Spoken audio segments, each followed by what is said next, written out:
This episode of Hello PhD is sponsored by Promega and listeners like you. Thanks for your support. He's a PI now. Is that right? Yeah, See? So go ahead and set everything on fire. It doesn't matter. If you like that science, you better put a ring on it. That's right.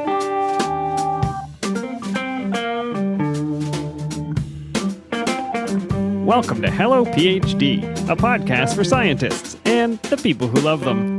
This week, we share the 7 habits of highly effective summer students. Stay with us.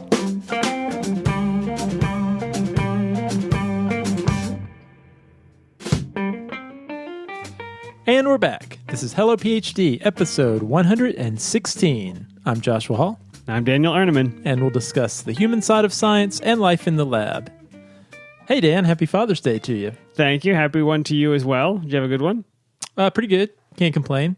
It makes me think of how terrible a father... I'm not claiming that I'm a good father now, but I think I would have been a terrible father in graduate school. I think it would have been really, really difficult. There are people that do it, and to them, I say kudos. Yeah, kudos to you, to all of the parents out there getting those PhDs.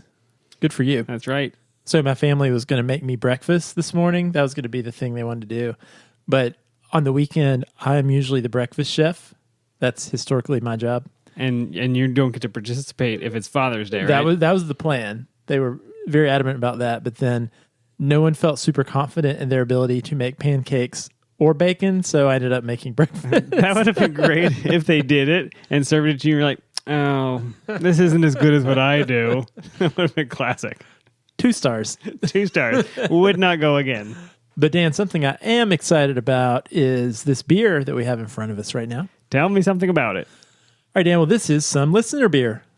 The best kind. This came to us from a listener of the show, Pedro, who is from Puerto Rico. Oh, and it's actually a place that you've been. That is a place that I've been. I've never been. And this one, Dan, this is the Ocean Ruby Grapefruit Pale Ale from Isla Verde, Puerto Rico. And this comes from Ocean Lab Brewing Company. Okay, should we give it a taste? I'm interested in, we like an IPA, but this is a grapefruit pale ale. You don't even need to take a sip, Josh. You just need to take a smell. Okay, let's see here. It smells like you just cut into a grapefruit. It does. Wow, really citrusy. Almost, if I didn't know it was beer and I was smelling it, I would think fruit juice. So is it sweet? I guess I should try it. It is not sweet. It does have the bitter grapefruit kick. Oh, wow.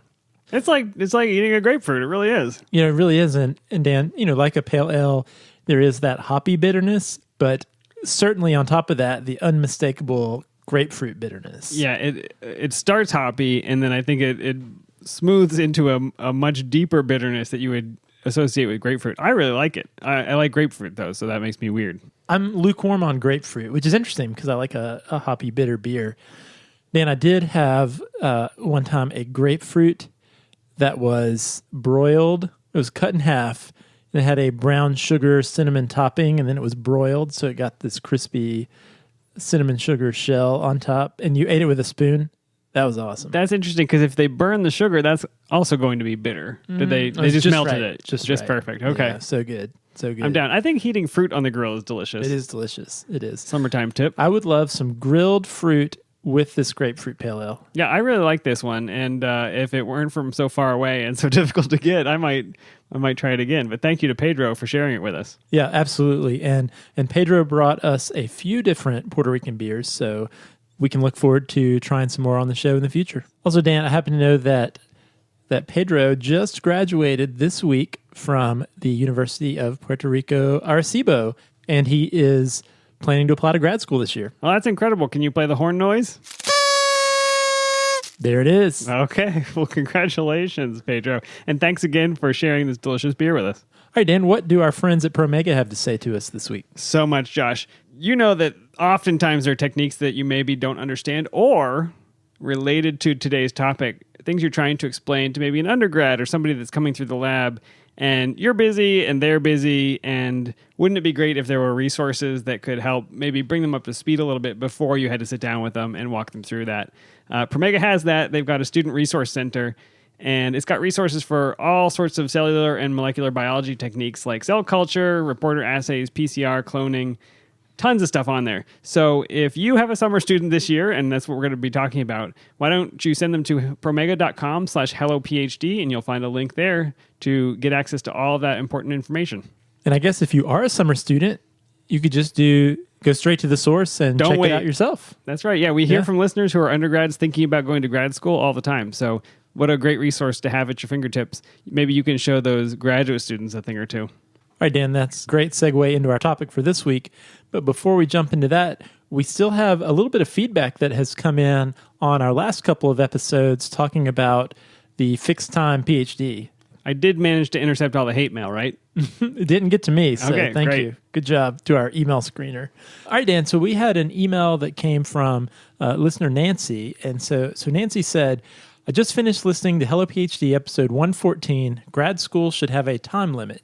Awesome work as always. I'm not familiar with any program in the United States that has a set time for finishing a PhD, but I have heard of PIs who work to have their students finish in an allocated amount of time. A friend of mine works in a lab with a PI who was trained under the British system and therefore ensures that her students graduate in no longer than 4.5 years. Trying to change the system on a national scale will be a challenge, but it's reassuring to know that there are individual PIs out there who are in support. Love it. Now, you'll remember, Josh, we did hear from a few programs in the United States that do have fixed-term PhDs, one at the University of Colorado and a program at UCLA. But what I love about what Nancy said is, again, it's a change that somebody can make today individually without having to revamp the entire graduate school process. Yeah, absolutely. And I think this points out, some good research that you could do if you're in a position as a new graduate student where you're choosing labs. Maybe you're doing rotations or you're looking for a PI.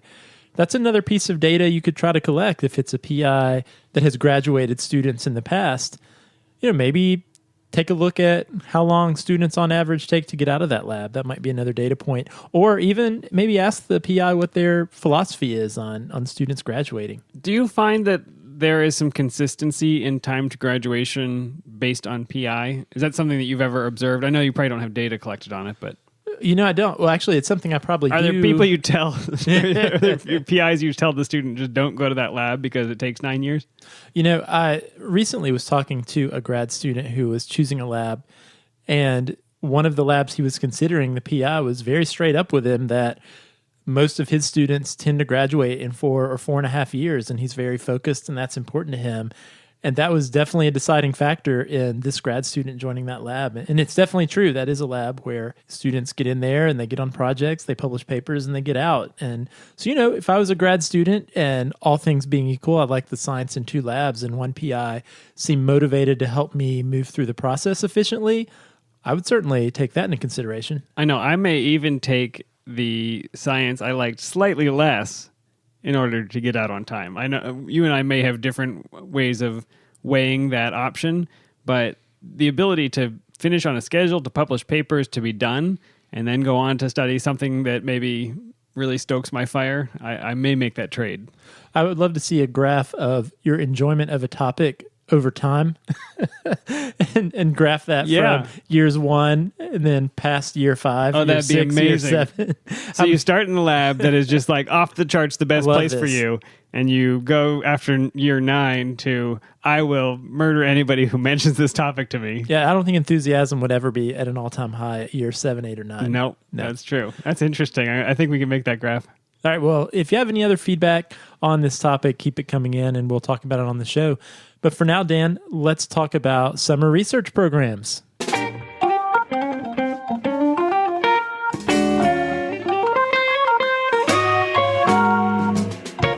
All right, Josh, I will go ahead and kick this one off. We got a listener question that seemed really timely, so let me read it to you. This is from Talia. And this is not Talia, who was our friend from Australia who studies echidnas. True, a different one. That's right. It says, "Hi, gang. This summer, I had an amazing opportunity to do research at my dream school. I'm a public health undergraduate, and I've experienced mostly in qualitative methods and community-based research. This summer, I'll be in a really cool epigenetics lab. I have very little background in biology and even less in bench lab experience." She says that she took an intro to bio class and kind of got a middling grade. "For all of you bench lab folks and people in a mentoring capacity, what makes an undergraduate RA coachable? What habits do you love or don't love in your research assistants? Thanks. Great question. I can, I've told the story before.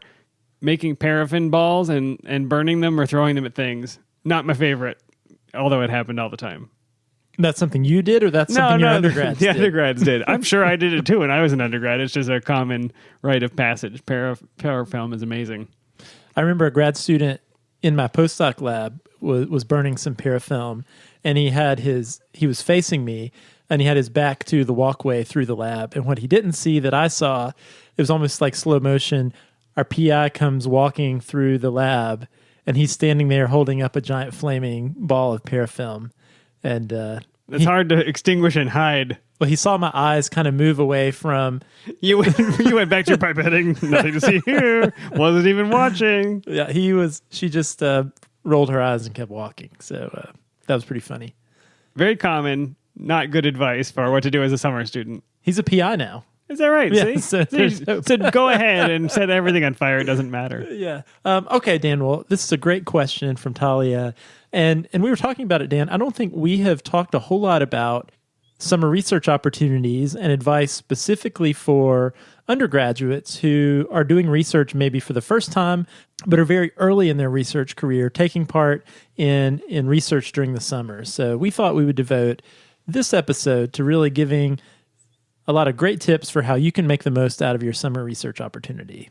Love it. Can we first talk about, Josh, why somebody should do summer research as opposed to maybe getting a job at Barnes & Noble or something? Absolutely.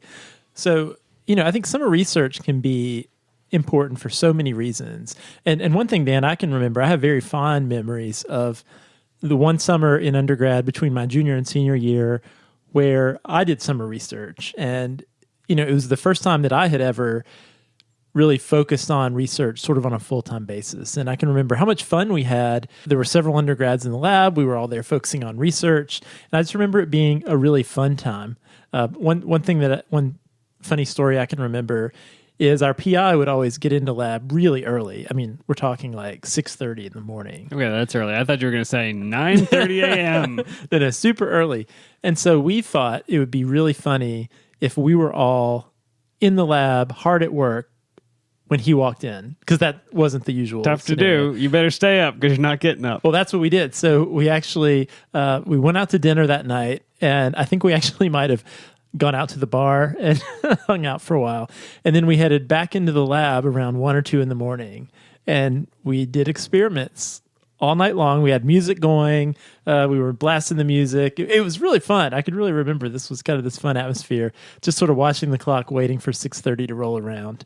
And he had a flat tire and was late. Didn't come in that day. Well, I can remember he walked in, looked around, gave a puzzled look, and just walked out. Okay. Went home for the day. Yeah. But anyway, Dan, I think there are some advantages beyond some of those antics for doing summer research.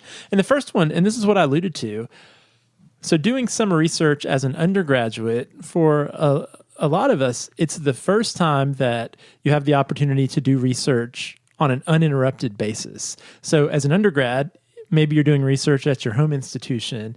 And I don't know about you, Dan, but when I was an undergrad, I had so many different things going on between a full load of classes and clubs and organizations and friends. Certainly I did research during my junior and senior year, but I had a lot of different irons in the fire. I'm trying to think of how many hours a week I worked in a lab as an undergrad. It was probably 10 or 20. It was some ridiculously small amount during the semester. So certainly not the same thing as being in a lab 60 hours a week or 40 hours a week or whatever it is that you do as a graduate student.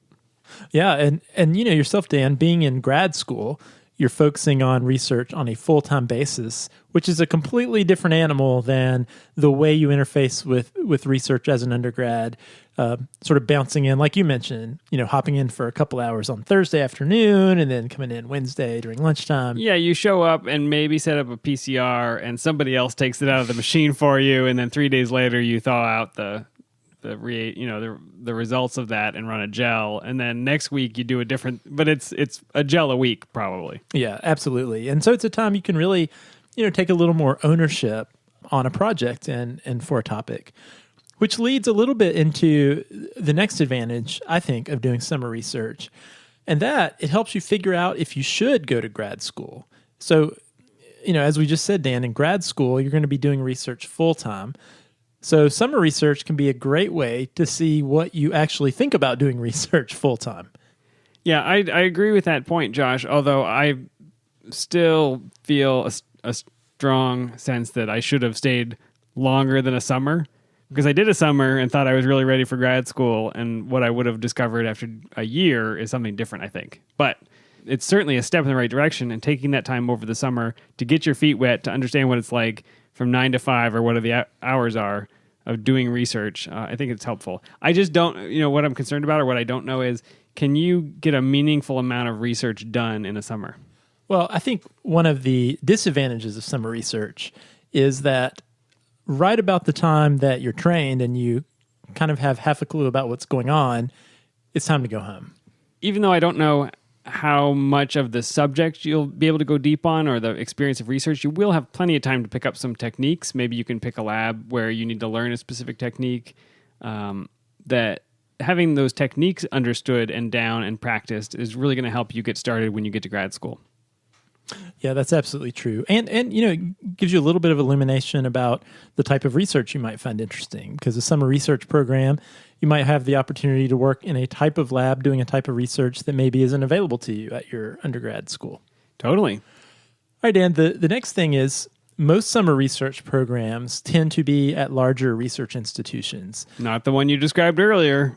Well, not my experience. Yeah. That's true. But if you do come from a smaller school, a summer research program might be your first opportunity to work and interact in a big research institution environment. A lot of the graduate programs that you might be targeting down the road might be at some of these larger Research One institutions. And it can be really helpful, one, just to see what those environments are like and get some experience working there. But also when it comes time for admissions down the road, it can be really helpful to sort of have a connection at one of those big research intensive programs. Do you feel that it was materially different working in a lab at a small liberal arts college and working at a tier 1 research institution? Doesn't it all come down to the lab, like individual lab environment? You're working with 20 other people or whatever it is, or 10 other people. Isn't it kind of the same no matter where you go? I mean, some people may have that experience. I think for me, there actually was a little bit of an adjustment that had to be made going from a smaller liberal arts school where I had first done research and then moving to a large research intensive institution. It was just, for me, it was a very different environment to do research than it had been at the liberal arts school. Your lab at your undergraduate institution was 5 or 6 people? Well, actually, there were probably 8 to 10 undergrads. Okay, so but then a lot of people, but not necessarily postdocs and graduate students. Yeah, there were no postdocs. There were some master's students, but that was about it. The undergrads really did a lot of the lion's share of the research. But clearly, research happened at a very different pace than it did in graduate school. But I didn't know that. Because the advisor was advising 10 undergrads. Absolutely. While teaching courses. While teaching, yeah. That would be a different pace. But that was my only experience of research to date. So when I went to graduate school, I think I had some expectation that it was going to be like it had been in my undergrad, and that was not at all the case. But that being said, bringing it back to summer research, I think had I taken part in an opportunity where I would have done research at a larger research institution, there would have been a little less of that adjustment phase because I would have anticipated what to expect. That's interesting. It makes me think of my undergraduate research experience. I worked in either smaller labs or labs where the PI was very new, a new faculty member. And so I also had a lot of attention from the PI. But you were at a big school. I was at a big school, but in a small lab. So I know we've heard from listeners over the years that they get to a large lab, a tier 1 research institution. They say, I see my PI once a quarter, and that's it. And so I think having that experience where you come in thinking I'm going to get a lot of support from this person, so I'm choosing my lab based on how nice they are, how cool their research seems, and I want to interact with them. But then they get to this larger institution where you don't see that person. So doing the calculus on choosing a lab is pretty different. And I think having that experience at a larger institution is going to be really helpful. Definitely. And Dan, so the last advantage that I want to point out, and we alluded to this, but doing summer research can make you more competitive for grad school. I direct admissions for a large biomedical PhD program, and I can say that unequivocally, the number one way you can be really competitive for a PhD program in science is to get research experience. So if we had applicants who had a perfect GPA, perfect GRE scores, but no research experience, they would have a really hard time getting into grad school. Wouldn't happen. It wouldn't happen. And by the way, I mean, you should probably do research to make sure you know that you like it before you go to grad school. Yeah, that's not a negative thing to say that you shouldn't get into graduate school if you don't have research experience. Graduate school will be research. If you haven't demonstrated that you enjoy it or that you want to do it, nobody should. They're doing you a favor by not letting you in. Yeah, and PhD programs, most of them pay you a nice stipend and they pay for your tuition. And so there's a fairly large investment in you. And so graduate programs want to feel confident that there's a really good chance that that's what you want to do and that you're going to be successful when you get there. Now, to Talia's initial question where she talks about being a public health undergraduate and wanting to go back to study maybe epigenetics, it sounds like she's going on to a science-type graduate school career. But certainly a lot of students came through my lab, I assume your lab too, Josh, that were medical students, dentistry students. They're going on to other professional schools. They're doing this because it boosts their resume, but they don't expect long-term to be in the lab. We probably won't talk about those students in that divide. I don't think they're probably listeners to Hello PhD podcast. But certainly some of my memories of students who wanted to go on to grad school versus students who were just checking a box to get into medical school are different memories. Yeah, no, that's absolutely true. And I'll say no more. Some of them were great. Some of them were great, and some of them were not. Well, and Dan, to the point we were talking about as far as summer research being an opportunity to figure out if research is your thing, this was my experience. I think this is the experience a lot of undergrads have. I think there's probably a lot more undergrads who come into college thinking, I want to be a doctor, or I want to be a dentist or a pharmacist, because I know I had interacted with doctors and dentists and pharmacists growing up. I came from a small town. I had never met a scientist before. I had no knowledge or viewpoint on that as a career. It's not something that would have crossed my mind. And so for me, getting involved, sort of happening into a lab almost on accident, opened up this possibility that I had not considered before. And so for a lot of students who are undergrads, they're in that sort of figuring out phase. They know they like science, maybe they like medicine, and so biomedical research, maybe their initial motivation for pursuing that opportunity is to check a box for medical school. But Dan, I've talked to a lot of students who get involved in research and really discover something that they had not considered that they really gravitate towards. Such a good point. And I can remember thinking, well, I like science, so I must have to go to be a doctor. And that's absolutely not true. You can love science and do other things with it. But to your point, I never met a scientist before I was in college. So It is what it is. We'll talk more people out of going to medical school yet, I promise. Right. But Dan, even if you do research at your home institution, summer research can really provide a structured opportunity for you to not only learn some new things, but importantly, expands your network.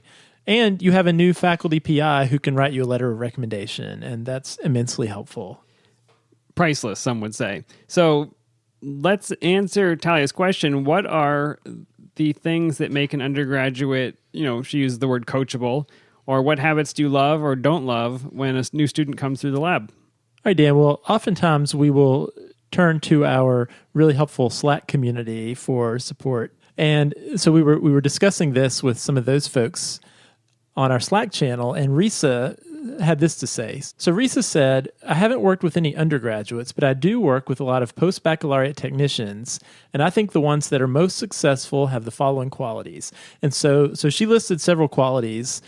She listed 4 qualities, actually, and then I added a few of my own. You piled on. And we came up with 7. So what we're going to present now are 7 qualities that we think make up a really successful and effective summer researcher. In no particular order, I assume? These are not organized by, if you could do one thing, do this? In no particular order. Okay, great. In no particular order. And actually, the first 4 are the ones that Risa came up with. So, okay, great. Well, then some particular order. Yeah. So here's the first thing she said. So she said the first one is humility. They don't pretend to know what they don't know, and they ask questions when necessary and admit mistakes. This can be hard to do because it feels like admitting failure, but it is crucial because not doing this can result in a small mistake ballooning into a costly experimental failure and a lot of lost time. It doesn't make you look stupid to admit mistakes. It makes you look like you care. That is a tough one because I think a lot of the students who are going on to graduate school, who go through these summer programs, they have been the top of their class for their whole life, right? Many of them get to where they are because they excelled in school. And part of that is always being right and having studied the most and being the smartest person in the room. Getting the A on the test, getting the questions right. It is hard to say, I don't understand this because I've always understood everything. I've always worked hard enough to figure it out. And now you're presenting me with an experiment or you're presenting me with a technique. I don't get it. So what do? I power through it the way I always Fake have. it till you make it. Fake it till you make it. But that is very expensive. Yeah, and that's actually very bad advice and will give the wrong impression. And you know, I can definitely understand this from the student point of view. I can remember being the student in this position, especially coming into a new research environment, in a summer research program. The imposter syndrome can be really firing on all cylinders, and you know, you maybe even have a feeling that, wow, these people are so smart. How did I end up here? I don't belong here. The last thing they you want, find out that I'm not as smart as they are. Yeah, and that's the last thing you want people to find out is you have no clue what's going on. But I think Reese's advice is really, really important, that pretending to know is not the best course of action. And here's a little tidbit that something I did not appreciate when I was an undergrad. But when you come into a lab as an undergraduate, and this is actually probably true of a first-year rotation student, the bar is set very low. They don't really expect you to know anything. I say that to make you feel better as an undergrad coming into the lab. The expectation is that you know nothing and that they will teach you what you need to know. You have any pet peeves, the least favorite things, the expressions of non-humility? Yeah, so one thing that I've encountered that you really want to avoid is maybe you've done research before. Maybe you've done PCR and you're going to be doing some PCR in your new lab. And so the postdoc or grad student you're working with is walking you through the way they do PCR in your new lab. You want to avoid things like, well, in my old lab, we did it this way. You want to be humble and maybe learn something new because you are the low person on the org chart. Yeah, that phrase, it just brings up so many memories. I'm sure I said it. You probably had times. some undergrads like this, or maybe you were that undergrad. Yeah, I don't know. I certainly heard it. I probably said it. It seems like the right way to approach this is, oh, that's really interesting. It's different from how we did it. Tell me about this. Or we can discuss the reasons that they take these steps. Maybe you will bring something innovative, but you shouldn't be trying to out-innovate them in every technique, because I think it's very old very fast. Yeah, absolutely. So the next thing that Risa said was careful attention to detail. So she said, bench science is a lot of following protocols exactly, and small changes can lead to big differences in outcome. I've worked with technicians who consistently perform experiments correctly, and others who seem to vary randomly between success and failure. I think the difference comes down to attention to detail. It can be harder or easier for different people to pay enough attention, but everyone can develop habits that help reduce errors, such as always working from right to left. You should ask the people you're working with if they have any suggestions for tricks to reduce error. So this attention to detail, it's probably good to practice in summer research. Life skills. Yeah, and I don't know. This is a tough one, because some people will say, well, either you have it or you don't. I don't think that's true. I agree with Risa on this, that there are things you can learn. Certainly the way you are doing tissue culture in a hood on day one, where the pipette tip is touching the wall and then the floor and then it goes back, and it is different from how you are on day 30, where everything is machine precise and you're not cross-contaminating. And that difference isn't because some people are just good at tissue culture. It's because you've learned to pay attention. And I think that's what she's talking about here. Yeah, that's absolutely true. And I think to a certain extent, this attention to detail happens with time once you just feel comfortable with certain techniques. Because you mentioned the tissue culture, Dan. I can remember doing tissue culture for the first time, and there's so many things going through your head about, okay, wait, open the lid of the media first, and then wait, where does the tip go? Oh wait, Usually now I have somebody's to- standing over your shoulder. No, you just touched it on the thing. Throw it away. And then you're throwing out 5 or 10 plastic pipettes and you feel terrible. Yeah, and so the last thing you're doing is honing in on some detailed procedure for doing things. You're just trying to get the big picture. So, but I think summer research is a great time to hone that skill of planning carefully and executing carefully. I want to throw out an idea and you can shoot it down. But I feel like if you are new in that summer program in the first couple of weeks when you're really learning the techniques, I would argue keep your headphones out of your ears. And it pains me to say that because you could be listening to Hello PhD. But one more distraction is one more chance for you to make a mistake. And while you're learning the technique before it's second nature, I would say avoid that. Yeah, I think that's absolutely true. I mean, doing techniques, because they are often so precise, and getting distracted, you can easily forget, oh, which sample did I just pipette? Absolutely. You start thinking about the story in your audiobook or whatever it is, and you lost track of your order or which one you pipetted. I can certainly remember looking at a test tube rack and trying to determine which of the tubes had 10 microliters more than the other tubes. And that being said, after you've done the technique enough times, usually you're on autopilot and you could do it blindfolded listening to heavy metal. But I would say in just the first couple of weeks, I would try to avoid distractions. Yeah, no, that's great feedback.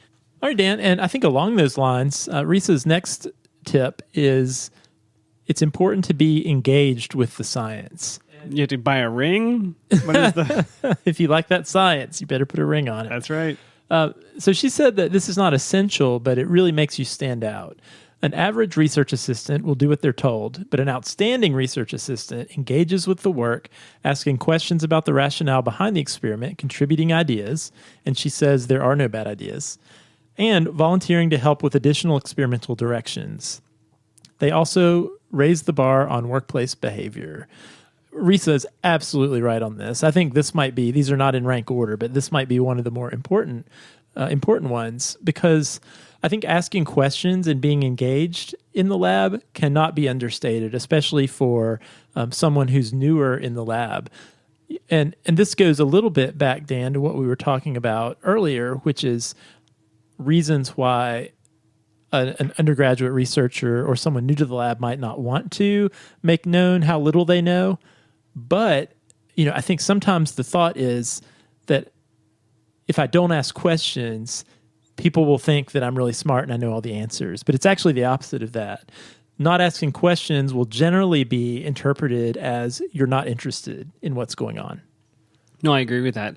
If you come in and expect to be handed a punch list and told what to do first you're going to wash the dish and then you're going to go over here, then you're an automaton, you're not a lab member. And if you really want to learn, I think you need to understand why you're doing the things you're doing. Mm-hmm. Absolutely. So ask questions, be engaged. And this is really, this is in a small way, this is training towards what the expectation will be later on in graduate school, is that you're moving towards a more independent place beyond just, okay, here's a protocol, I'm going to execute the protocol, but to a place where you're also thinking about, well, why am I doing that? Here's a result. What does this result mean? And you may not know, right? Or you may be totally wrong, and that's okay. I feel like there are a couple of different levels to that statement engagement with the science, because on the one end, I think the best scientists I have ever known are the ones who understand what the reagents and their reaction are doing. Like, they understand that I'm adding this buffer because it makes the enzyme work, because it has to be between this pH range, and I understand why the salt level is this, and they actually understand why they're putting together this recipe that they're making. On the far end of the spectrum, and I think this is just as critical, why are you doing this experiment? What is it leading to? What part of the story that the lab is trying to tell does this piece fit into? And I hope at least that the summer student understands that, because being part of that saga of uncovering something new in science is the thing that's going to make them excited, not what buffer we're using today. And I'll say this, Dan, thinking back on my own experience, I was really good at that part. I always thought of my project as a story, and this experiment, what Mine was a tragedy. Was yours? That was a comedy. Okay. But it was, which was the question I'm trying to answer here. And when I would get the results, I was really excited to get the results, and thinking about those results and what they meant was something that did click with me. And it's motivating. It's what motivated me. But I will also say where I would sometimes get into trouble is the less interesting part to me was just what you mentioned first, and that is knowing what each and every reagent did, the importance of using this concentration or this enzyme or that enzyme. And that is just as important, especially when you're just starting out, because it's going to be much harder to troubleshoot when each of the reagents you're adding are like magical ingredients that like a witch's brew, if you add just the right. Yeah, you're so right. Yeah, there's something floating in this bottle. If I understood that this was a buffer and it precipitated out and maybe my concentration is totally wrong now, if I understand what this bottle is, I could do that. If I don't and I just take my 12 microliters of it and call it a day, I'm going to be very stuck for a long time. I say that as a person who wasn't very good at it. But like I said, some of the best scientists I knew really did understand the details. Yeah, and as we're saying this, I think we're setting the bar a little high. Like for new researchers is, we're asking you to attack this science thing from two different levels. On one hand, every protocol that you are executing, try to make it a goal to understand every step you're doing. Why are you doing that? What is the purpose of all the different things you're adding? And you're not going to know at first, but those are good questions. We talked about asking questions. Those are some great questions to ask. And my guess is what is probably going to happen, you're going to force the grad student or postdoc you're working with to probably brush up on their own knowledge of these experiments they've been doing. Yeah. And one last thing I wanted to say about engaging with the science. I don't feel like undergraduate classes really prepare you for what it's like to understand research science. I think that when we read textbooks, we're reading settled science. When we do our lab classes, we're doing experiments that the outcome is known and the steps are clear, and that is not how research is. And so don't expect to be great at this based on your training as a class attender. It takes time, and just recognize that it takes everybody time, and that's why you're doing the summer research in the first place. And that's part of what makes research so hard, especially for undergraduates, I think, because you're steeped in that environment of classes and exams. Here's the answer. Where, if you do the best at getting the answers, and there are answers, you get the good grade. But not knowing the answer in science doesn't mean you're failing. It means, well, nobody knows the answer. That's why it's important to do these experiments in the first place. So true. Fourth habit of highly effective summer students. All right, they are good stewards. So, for example, making sure common supplies are ordered when they run out. They're team players. For example, volunteering to help a coworker with a particularly difficult experiment. They're hard workers. For example, reading journal articles during downtime rather than playing a computer game. Or parafilm basketball. Note that none of these require killing yourself or working long hours. It's about respecting the job and everyone in the lab. Dan, wow, this is really true. And this is not just true for summer students, but I think really for all grad students, is realize that a lab is not just a series of islands of independent people working, but it really is a team. It really is a team, and almost in some cases like a dysfunctional family. And it's important to pull your weight for the team, not just for yourself. Yeah, so people will notice if they have to clean up after you, or if they show up and you used the last of the reagent, whatever it is. I think that's part of this answer, but part of it is just showing that you're working hard, that you're not wasting time in the downtime. I think that's a hard thing to do because you're going to want to scroll Instagram, but for those few hours or whatever it is you're in the lab, try to be really focused, and you can take that time to learn what those buffers do. Yeah, I tell you, nothing will make a better impression than if there's a lab chore to be done and you go do it. That is a great way to gain favor with your new lab, way more than getting some cool result on your own project. Be the autoclaver. Yeah, like, oh, I saw you were getting ready to put that autoclave trash, so I went ahead and put it in for you. you imagine you would That remember was that? my whole experiment. What are you doing? Oh my I goodness. keep it in a biohazard bag. With the Took me autoclave 5 tape years. X'd on there. All right, Dan. So those were some good suggestions that Risa had as far as being a successful summer student. I came up with 3 more of my own that I just wanted to add to this, and the first one is to make it a point to interact with the PI. If possible. Well, yeah, and Dan, you had said, you had alluded to sometimes at large research institutions, there might be PIs who are gone a lot and you might not see them much. And that could be true. Maybe if you're in a lab of a super established, super famous person who's traveling all the time. But regardless, try to have, if you can, regular meetings with the PI. It's okay to ask to do that. And, even if that's not an option, and hopefully it will be. Is that so you can get letters of recommendation? Well, yeah, because, to be very practical about this. Who is this person? If you think through this, what might happen if you apply to grad school in a year or 2 years, a letter of recommendation from that PI, and actually we should make sure we say it's important to have a letter from that PI. You need to give them something in the memory bank to draw from when they write that letter of recommendation. And so if you're making a point to not just be some random undergrad who shows up and they don't know your name, but really make an effort to interact with them as much as you can. And one way you can do that is participate in lab meetings. So there's probably some sort of time when the lab gets together to discuss research.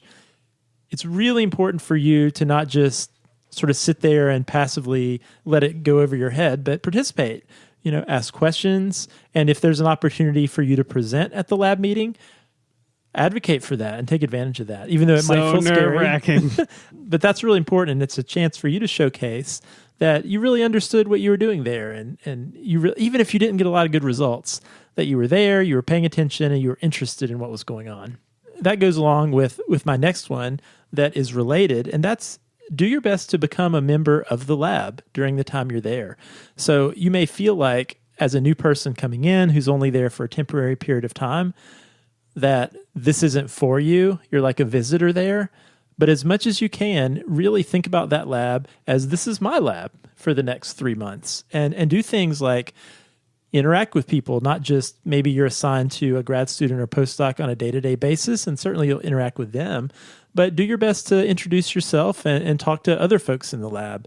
Do lab chores. We talked about that. Go to lunch if people are hanging out, eating lunch in the break room, or they invite you to walk to grab lunch at a restaurant. Go do those things. One, it's going to make your experience just more enjoyable, but you never know how helpful it'll be to build those relationships and expand your network in that way. So true.